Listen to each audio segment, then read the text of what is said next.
So, in the last section we were looking at the aims of punishment. What we're moving on to now is how Christians actually respond to the treatment of criminals.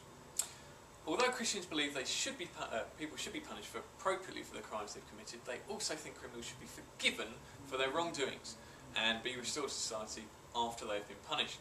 They think that criminals should not be mistreated in prison, as Jesus taught that everyone should be treated humanely. Christianity teaches forgiveness of wrongdoings, as this follows the example and teachings of Jesus. Jesus' teaching of forgiveness is found in many places in the New Testament. A good example of that is the story of the woman who was caught in adultery in John 8, verse 3 to 11. And Jesus utters the famous line, "He who is without sin cast the first stone." It recognises that everybody is sinful. And he does forgive her, but he also gives us a stern reminder not to do it again, to actually change their ways. Forgiveness does not mean there should be no punishment. Christian teaching is that people should be punished fairly for their crimes. However, if they are truly repentant for what they have done and ask for forgiveness, then they should be forgiven, but after they have been punished. Many Christians are concerned over the way in which prisoners are treated, particularly in severely overcrowded prisons in 21st century Britain. Christians are commanded by Jesus to care for the weak and the prisoners. You might want to refer to the parable of the sheep and the goats there. One person who took particular notice of this verse was a Quaker called Elizabeth Fry. You might recognise her from the back of the £5 notes.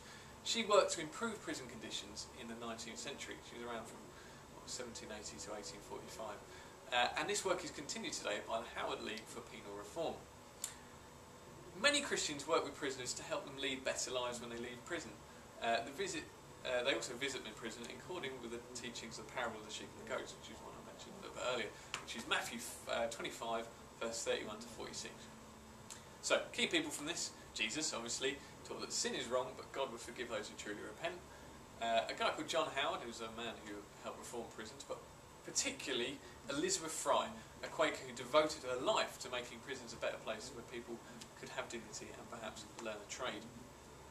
Remember, although Jesus' message was one of love and forgiveness, many Christians would say that Jesus was preaching a true justice, so that people were not judged and punished by those who themselves were actually no better than the accused. And again, our key text, John 8, verse 3 to 11. Jesus protects the woman accused of adultery by reminding people that everybody sins and people should look at their own sins before rushing to condemn others.